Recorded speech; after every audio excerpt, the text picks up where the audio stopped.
तू धार है नदिया की, मैं तेरा किनारा हूँ। तू मेरा सहारा है, मैं तेरा सहारा हूँ।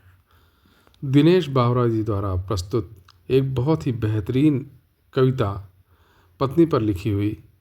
इसे सुनकर आपके नेत्र सजल अवश्य हो जाएंगे। एक बार जरूर सुनिएगा। आज जो मैं आपको सुना रहा हूँ कहानी, शायद सुनने के बाद आपकी आंखों में आ जाएगा। ये कहानी लगन, समर्पण, निष्ठा और साथ की है।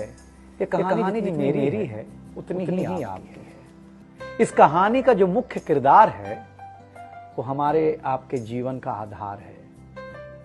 वो आपके लिए ज्यादा, अपने लिए कम बनी है। हाँ जी, बिल्कुल सही समझ रहे हैं आप। वो हमारे आपकी पत्नी है। वो हमारी आपकी पत्नी है।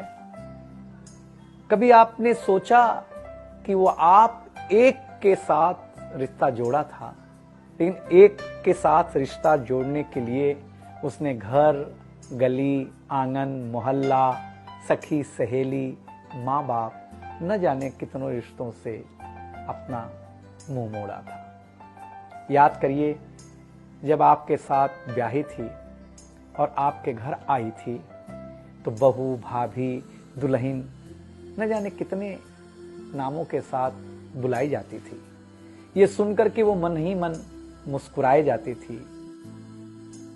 घर के सारे लोग उसी के भरोसे रहते थे। शायद इसीलिए अंग्रेजी में हम उसे हाउसवाइफ कहते थे। कुछ ही दिनों तक उसने दुल्हन होने का आनंद जिया। फिर झाड़ू, पोछा, बर्तन, चूल्हा, चौका, इन सब ने उसको जकड़ लिया।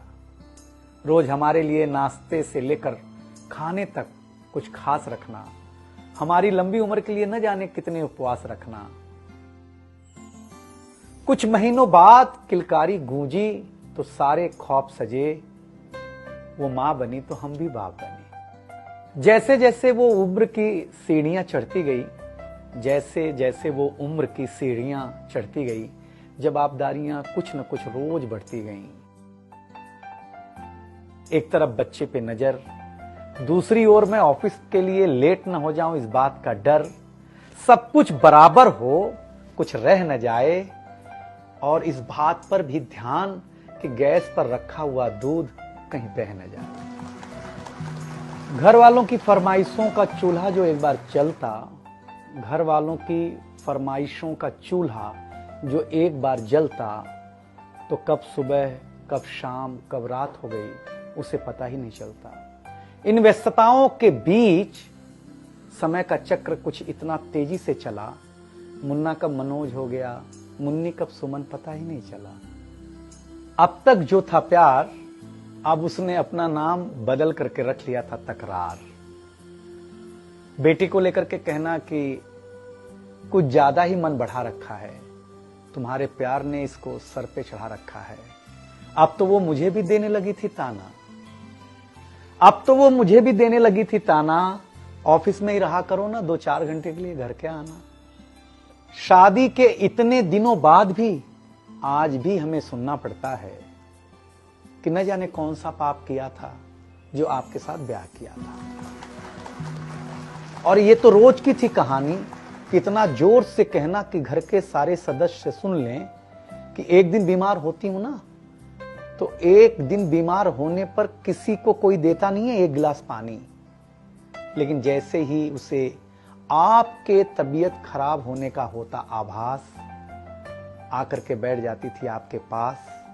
याद तो होगा ना, वो मीठी बातों के साथ माथे पर विक्स लगाना और साथ में कान में यह भी कहना कि कल सुबह अगर अच्छा ना लगे तो फिर ऑफिस मत जाना। लेकिन एक दिन समय ऐसे मोड़ पर ले आता है जहां बदल जाता है जिंदगी का ताना बाना। थाली में रोटी रखते हुए उसका ये कहना कि बेटी जवान हो गई है, क्या अब लड़का भी मुझे ही ढूंढने होगा जाना।